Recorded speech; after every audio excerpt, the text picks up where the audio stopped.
Amir hadn't planned to fall in love again. As a single dad of a 7-year-old daughter, his world revolved around school lunches, late-night fevers, unpaid bills, and pretending everything was under control. His tiny rented apartment felt smaller every month, but it was filled with laughter, mostly because of his daughter, Hania. Then there was Sarah. She moved into the apartment across the hall 3 months ago. Quiet, polite, always carrying too many grocery bags at once. The kind of woman who said thank you like she truly meant it. The first time they properly talked was when Hania accidentally knocked over Sarah's flower pot in the hallway. Instead of getting angry, Sarah knelt down and said, "It's okay. Flowers grow back. Are you okay?" That's when Amir noticed something different about her. After that, small moments turned into routine. Morning greetings, shared elevator rides, borrowed sugar. Occasionaltea. Sarah started helping Hania with her math homework when Amir worked late. And slowly, the apartment across the hall didn't feel like across the hall anymore. One rainy evening, electricity went out in the whole building. Hania got scared of the thunder and ran to Sarah's door instead of her father's. That did something to Amir's heart. So he did what he always did when emotions scared him.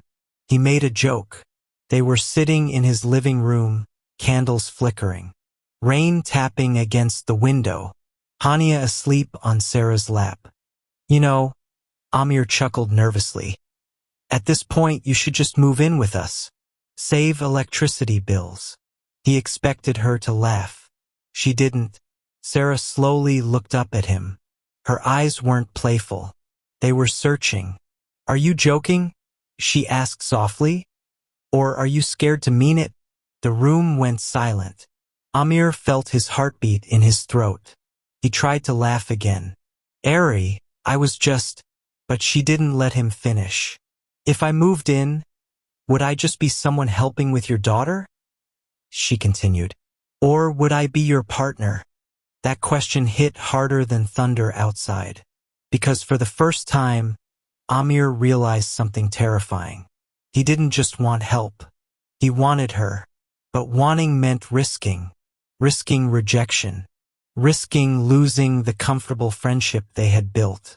Risking his daughter getting attached and heartbroken if things failed. "I don't want to be temporary in someone's life again," Sarah said quietly. "So if this is a joke, I need to know." Amir looked at Hania sleeping peacefully in her arms. Then he looked at Sarah. And for the first time in years, he didn't hide behind humor. "It wasn't a joke," he whispered. Sarah's breath caught. "But I'm scared," he admitted. "I don't know how to do this again. I don't know how to be enough." Sarah gave a small, emotional smile. "I'm not asking you to be perfect," she said. "I'm asking if you're willing." Outside, the storm slowly began to calm. Inside, something much bigger had just begun. Chapter 2. The question that changed everything. The next morning felt different. Not awkward, just real. Amir made breakfast while Sarah braided Hania's hair like she'd done it 100 times before. Felt natural. Too natural. And that scared him again. After Hania left for school, the silence returned. "I don't want you moving in because it's convenient," Sarah said gently. "I want it because we choose each other." Amir sat down across from her. "I've spent years surviving," he admitted. "I forgot how to build something." Sarah reached across the table and took his hand. "Then let's build slowly." Weeks passed. They didn't rush. They didn't announce anything dramatic. But Sarah started staying over more often. Her toothbrush appeared beside his. Her favorite mug found a permanent place in the kitchen cabinet. But the real moment came unexpectedly. One night, Hania had a nightmare and ran into their room crying. Without thinking, she climbed into bed between them and whispered sleepily, "Mama, don't go." The word froze both adults. Sarah's eyes filled with tears. Amir felt his chest tighten. Hania had never called anyone that since her mother passed the night after Amir's almost-joke confession felt heavier than any storm. Sarah didn't leave immediately. She stayed until Hania fell asleep, gently placing her in bed and brushing her hair back the way a mother naturally would. Amir stood by the doorway watching, not just her movements, but the way his daughter relaxed around her. Scared him, not because it felt wrong, but because it felt right. When the apartment finally grew quiet, Sarah walked toward the door. Amir followed her into the hallway, heart racing in a way he hadn't felt in years. "You don't have to decide tonight," she said softly. "I already did," he replied. She looked at him carefully. "No, you reacted tonight. I'm asking if you've decided." There was a difference. Amir leaned against the wall, running a hand through his hair. "I've spent years building walls around my life, around my daughter, around myself. I told myself no one else would step into this space unless I was absolutely sure." "And are you?" she asked. He swallowed. "I'm sure about you," he said. "I'm not sure about my fears." Sarah stepped closer, lowering her voice. "Then don't fight your fears alone." The next few days were awkward, but not in a bad way. It was the awkwardness of two people realizing they were standing at the edge of something serious. Sarah didn't come over every evening like before. She gave him space, and that space made him realize something important. He missed her, not just her help, not just her presence. One evening, Hania tugged on his shirt while he was cooking. "Baba, why doesn't Sarah auntie come for dinner anymore?" He froze. "She's busy, beta." Hania frowned. "Did you make her sad?" Children had a way of hitting exactly where it hurt. "I hope not," he muttered. That night, he knocked on Sarah's door instead of waiting for coincidence. When she opened it, she looked calm, but guarded. "Can we talk?"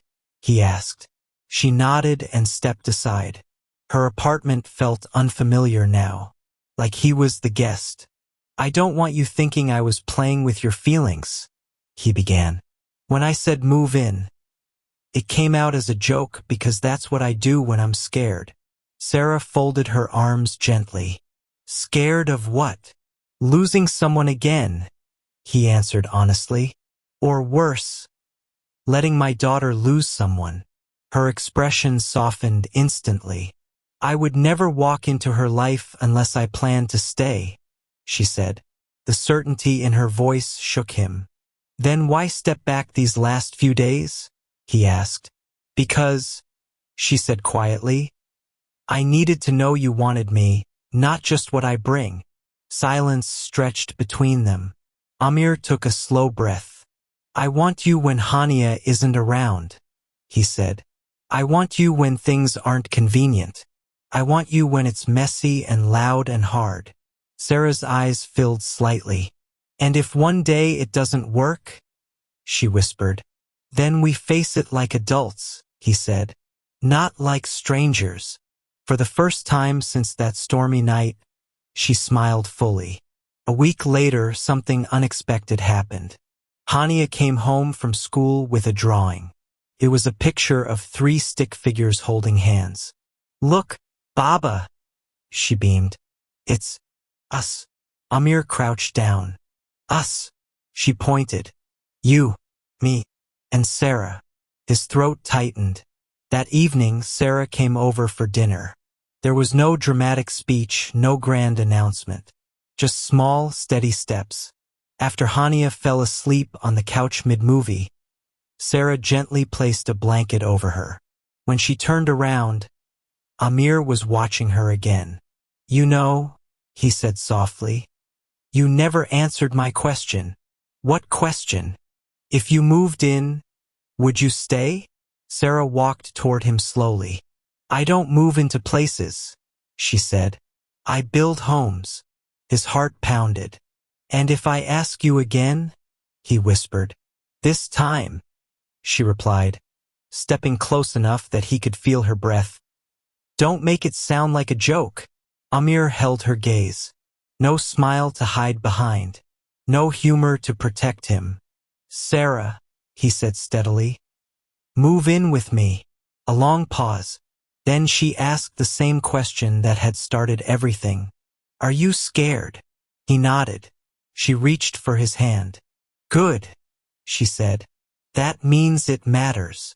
And this time, neither of them laughed.